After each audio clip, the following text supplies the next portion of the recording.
Proudly brought to you by InTouch Interactive. InTouch Interactive. What I'd like to do today is run you through 3 of the new features that we're going to be launching within the next week and within the next couple of months. It'll be a staggered rollout. I'll give you the timelines and the roadmap that you can expect. We've got 3 headline features that I'd like to run you through today. The reason that I've left my desktop screen up there now, I see the new logo. So obviously, as you've probably seen with the press releases that we've done and the recent blogs that we've done. And the reason for that is because we've learned we can actually offer a lot more than just the information that we gather on the Wi-Fi network. With the introduction of the Internet of Things and intelligent devices and of that nature, we can actually gain a lot more detail, a lot more data and a lot more information from the venues that we deal with. They're more than just Wi-Fi hotspots. We can use sensors for weather, light, heat, humidity, to name but a few. The venues that we work with can actually communicate with one another as well, and they can become what we've termed as intelligent spaces.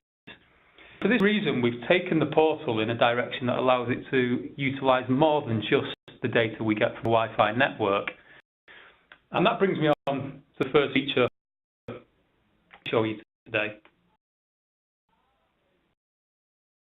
So this portal window, just before I get into the detail, I will be answering questions at the end of this webinar. So I'll open the microphones up towards the end of the webinar. I'll answer as many questions as you like.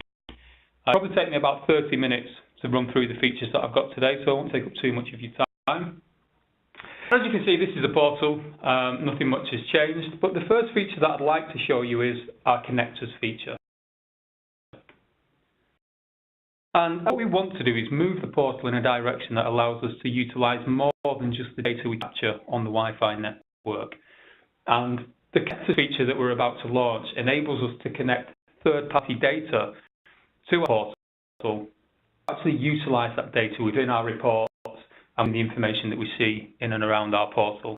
You can see here I've got 4 examples on the screen. So these are going to be the 4 connectors that we launch with. We'll be working on a whole host of new connectors over the period of time. We want to build up a library of these connectors. The 4 connectors that we'll launch with will enable us to import weather data, will enable us to import data from Google Analytics, so data from your website traffic, enable us to import social media data, initially from Facebook and Twitter. And essentially, any data that works on a linear timeline, so data that can be overlaid onto a specific period of time over a timeline, we can import into our system. The first I'd like to show you is weather. See here that I have a weather connector associated to the system already. Excuse me. It's for our Ashton office. I'm going to give you a quick example of how we can actually begin to utilize this information within the system. Now, we've come up with 2 ways to allow you to actually look at this connected data once it's connected to the portal. There's what we call a palette. And essentially what it says, it's a blank palette. So it's a report, but there's no data on the report at the minute. And this feature is that you can build your own reports. You start with this blank palette, and then over on the right-hand side, we've got a number of data options we can overlay onto this palette. By symbol, actually lets us overlay data that already exists in our portal. So data that we've already gathered from the Wi-Fi network, which is used by day. Now, I display this elsewhere in the portal, but it's in a static report you can't adjust, you can't overlay any more data onto. And what that allows us to do is bring this data in, and then also overlay data sets on top of the palette as well. So an example here would be weather data that we've associated with the Ashton office. And then overlay this onto the report. You can now see that we've got quite an interesting story to tell, actually. If I can mouse over any one point of time on the timeline, you can see that it tells me on this particular day I had 38 users, it was mostly cloudy, the temperature was 13 degrees, and I can also look at the wind, humidity and pressure information for that particular day as well. And top here I've got some graphical icons to just give you a very quick reference of what the weather was like on that day. So here we can see the cloud with a bit of sunshine poking out, whereas down here we can see it was actually raining. So quickly, and very easily, I've been able to paint quite a colourful picture above and beyond the information that we just get from the Wi-Fi network. I'll actually go a step further with today's demonstration as well, and I can come down here and I can import information from Google Analytics, the information from my website for a particular timeline. And then overlay this, you see that it tells us, in addition to the amount of users we had on that day and what the weather was like on that day, I can also see that my website had 199 visitors on that particular day as well. So what we're going to get here is a really interesting story of what was actually happening during that day. And a great example of this would be that if the weather was awful on one particular day, you look at this, it would maybe tell you a story, something along the lines of our users in our venue was down on that day. It was heavily, excuse me, it was very cold, but also the number of visitors to our website went up, maybe because people have stayed at home and decided to shop online rather than come into the store. So I hope by showing you this very simple example of how we can use this connected data in conjunction with these blank palettes that we've created, you can kind of get an understanding of the direction that we want to take the portal in. As over time, we'll be building up the connectors library that we have. We'll get feedback from your customers on the data they'd like to import into the system, the data that they think they find useful, and build this library up to something that's quite substantial. And it's probably worth mentioning as well that with the introduction of connectors and blank palettes, the portal can actually work independently from Wi-Fi data. So it actually acts as a data platform.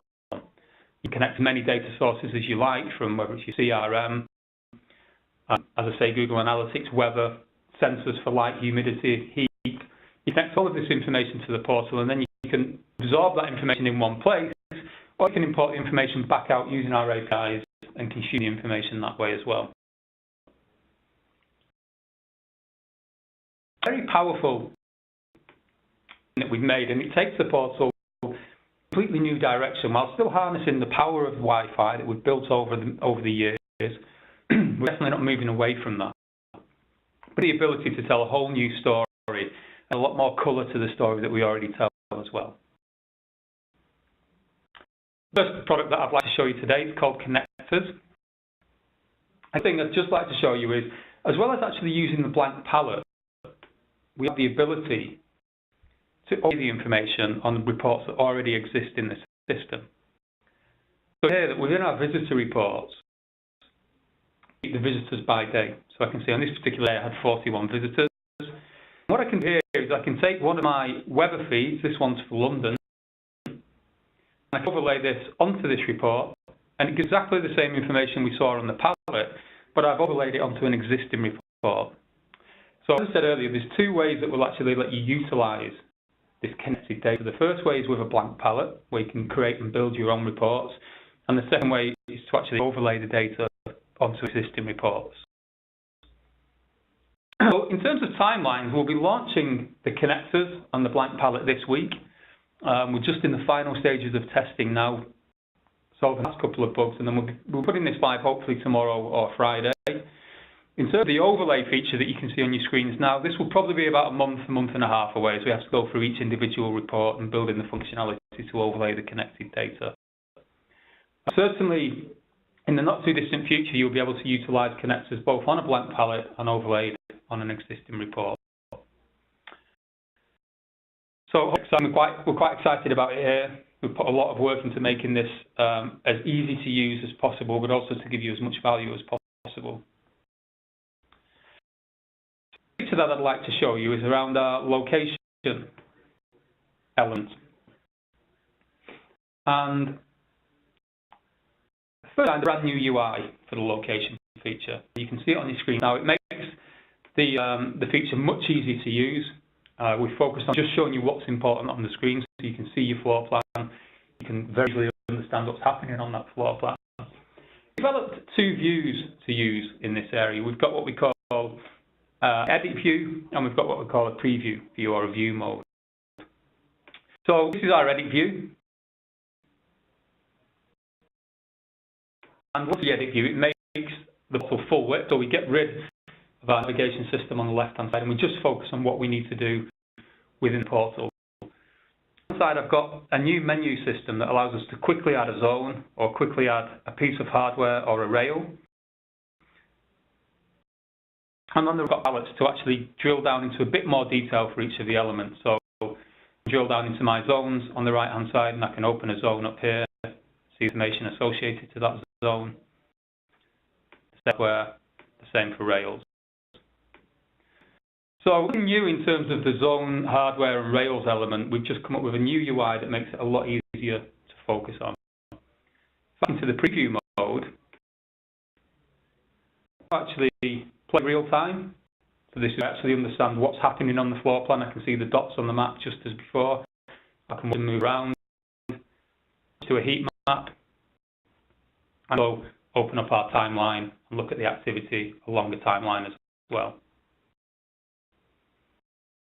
Now, if we go to the edit mode, the new features that we've designed, you can call locations. And what this allows me to do is essentially add points of interest to our floor plan. And you can see here that I can add a new location onto the floor plan. I can position wherever I like. Once I can drop it onto the floor plan, I can then add some information to this location.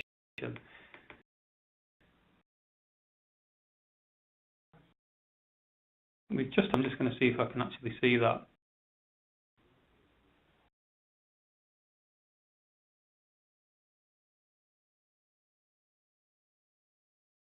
That's not the case. We are absolutely still using floor plan and journey analytics. I'll answer questions in more detail at the end of this presentation. Associated my location to the floor plan, I can give this location a name. I can name such as entertainment, food and drink, point interest, disabled access. So we'll assign food and drink to this one. You can see that it's now giving it the icon on the floor plan. I can type a description into here, and I can also upload a logo and an image to this floor plan, to this location as well. And the idea of this is that we can begin to add another layer of information onto our floor plan. So we can add geofences or zones on there at the minute, but we can now add points of interest as well. And a good analogy here would be that a zone in a shopping mall, for example, would be the food court. A location would be McDonald's or Burger King. So the next logical step from this is to actually allow our end users or our visitors at the venue to look at this map and to understand what's around them. We've developed something called wayfinding. And this is what the wayfinding user interface looks like for our end user. So for our Wi-Fi visitor, they can be given a URL. So the wayfinding feature actually lives in the browser. You don't have to download an app, although we are developing an SDK, so you can include it directly into an app should you wish. But for the time being, it will sit in the browser. We use the URL redirect feature to direct users directly to this floor plan, this wayfinding floor plan, when they onboard onto the Wi-Fi network. I can look around the floor plan. The red dot in the center here represents my position on the map. I can get around, and in its very basic form, it just works as a point of interest map. It's a digital map. You can see where you are. You can actually see what's around you as well. You can make a decision on the quickest way to get there. When you has the right kit and the right level of accuracy from that kit, we can do things that are a little bit more interesting, such as turn-by-turn navigation, from where they are to where they need to be. With the points of interest that I have on the map, I can click onto this and I can understand a little bit more about that venue. So an image, a description for this particular venue. I can also look at the venues that are around me. I want that to be within a 1-minute walk up to a 10-minute walk as well. And this category, so I can see what's around me in the food and drink category and what's around me in the bar and nightlife category. I can search for a particular venue up at the top, and I can also open our category menu. So down into the food and drink category, or the bar and nightlife category, and I can look at all the categories that are currently available. Obviously, again, here I can look at information for a particular category, and then the final piece of the puzzle is I can ask the feature to guide me to that category. As I touched on earlier, this is very much dependent on the setup of the hardware that we have at the venue. So on the very simple end of the scale, this is a point of reference map. End of the scale, assuming that the hardware is the right kind of hardware, we have that level of accuracy from that hardware that we need, and actually provide turn-by-turn navigation. And there's a few new features in the portal to enable that turn-by-turn navigation. So as well as using rails in the system, we all developed something called nodes. And a new rail to the floor plan, you get these green node points on the beginning of and end of each rail. And again, you can see actually associate rails to existing rails, and it will create a node point there as well. And what these nodes do is allow the algorithm, the wayfinding algorithm that we've created, to make decisions. So it will go along the rail, it will reach a node, and it will decide whether it needs to go straight on, left, or right, and it will algorithmically work the way to get from where you are to where you want to be. So the reason that we use the nodes and the rails is to make sure that the user is traveling along predefined walkways and pathways on the floor plan. We don't do wayfinding feature to take people through brick walls or lift shafts or anything like that. So you actually build on here the travel ways, the pathways, the walkways for a particular user, and put the nodes on to allow our algorithm to make a decision on which way to go. It's very easy to use. It just takes a little bit of time to set up correctly to make sure that you get the best out of this particular feature. So we're just in the process of some final testing with this, and we're going to launch with a couple of selected customers to beta test. Once we actually switch this on in the live environments that we have, there'll be a little bit to learn, a bit of tweaking to do, a bit of configuration. So we'll test with a couple of customers first. We expect to be launching this around about the end of Q2 for everybody to use. So obviously, as we become closer to that point, we'll do more webinars, more in-depth webinars and training on this particular feature. But it's something that we've put a lot of work into again, and it's something that we're really excited to show you about today. So I'm going to move to the last element of this, and it's called logic flow. And just before I move into kind of showing you how this feature will work, I'd just like to set the tone of why we've actually feature and come up with this idea. So currently in the system, we have the ability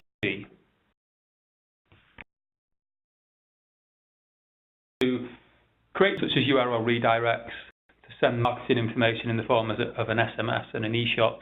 And we can do both of these things based on a number of parameters that we specify. So for a URL redirect, okay, well, we'd like to redirect to this URL, but let's be a bit clever about it. And if it's a male between a particular age range who's visited the venue before, we'll send them to this URL. If it's so, we may send them to a different URL. Do the same thing in our marketing area. So an SMS campaign to males of a particular age range and females of a particular age range, and based on visits, based on birthday, based on all kinds of parameters. We kind of thought it was a little bit repetitive. And what we thought it'd be great to do is just be able to go into one place and say, look, if this is a male between a particular age range who's been to this venue before, do this action and this action and this action. And a whole range of actions that we can execute for a particular demographic or a particular user that's visited a particular number of times. And this is what logic flow allows us to do. So I think we have saved in the system. This is the interface that we've designed for it. I can move the canvas around, and you can see at the top here we have a start point for this particular flow, and I can drag this around and position it where I like. In a logical way, it's almost like a waterfall decision process. So if we move down from our start point, you can see that we come to this blue box, and the blue boxes are what we call decision points, and the orange boxes that you can see are what we call action points. So the decision point that we have is a base decision. And two venues within this decision point: hotels, conference centre venue. And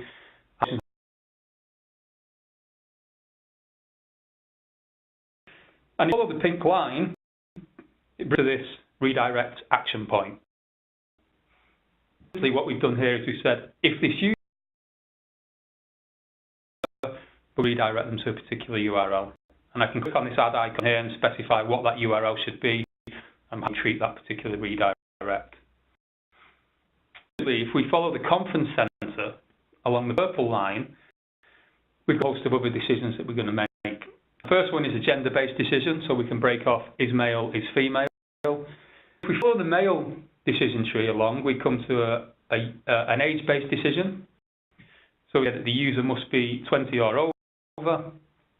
And come down to a POS-based decision. And this is so that I can show you some forward thinking almost. And this is saying, okay, let's say in the future with our connectors feature, we have the ability to connect to a POS system. So we can actually understand what's happening at point of sale, and we can create a decision point within Logic Flow to make an action based on that. And this particular decision point is saying if sales at the till were less than $1,200 in the last hour, we're going to go to these two action points. We're going to send an SMS to that user, and we'll also redirect them to a URL when they onboard onto the network. For the female side of this decision tree, we've made a decision based on age, with a decision based on the type of device that user is using. And so with this one, it says it must be an iPhone. With a decision based on the weather for that particular day. So again, using our connected data, we say weather is less than 30 degrees. And say that the till has been less than £1,000, then we're going to deliver an SMS to any users that match that criteria. Also going to link off to an additional logic flow in the system, all of the instructions within that logic flow. Hopefully that very easily and very quickly we can create some quite intelligent and quite sophisticated decision-making processes. On the right side here, we've got a whole host of decision points that we can drag on Canvas, so I can quickly drag a new decision point onto here, and I can unassociate this redirect and drag device manufacturer redirect into its place. Go into there and add some criteria into there and add another decision point or an action on the back of that. The beauty of the logic flow feature is that you can create as many flows as you like within the system. We've created a validation engine that actually checks that none of the flows disagree with one another. It checks that you can't get caught into a feedback loop. It checks that none of your flows have a dead end. So it's a very intelligent system. But you create as many flows as you like within the system. You can publish them live. And once you've done that, they will simply sit there and wait for a user to match any of the decision-making criteria within any of the flows that you have live at any one time. So it's very powerful. It should allow you to do an awful lot with the connected data that I showed you earlier. For anybody who doesn't like this approach, you can still use the parameter-based approach that we have now, so the drop-downs, the options within each feature. We'll be launching this side by side. So if you create a redirect, for example, using the drop-downs in the system now, it will create a flow automatically to sit with that and vice versa. So depending on which way you're more comfortable working within the portal, you can choose and use one or the other. Flow. The features to show you today, we've gone through the ability to connect this third-party data to the system. I've showed you the kind of data that you'll be able to connect on launch. We've gone through how we can overlay that on a blank palette or on existing reports. And the connected data will be launching within the next couple of days. We've moved on to wayfinding, which we're probably going to launch towards the end of Q2. And lastly, I've shown you logic flow, and we're launching that during Q2 as well. So, like I've showed you today, and if there's any questions, I'm happy to stick around and answer those as best that I can. InTouch Interactive. Turn on the future.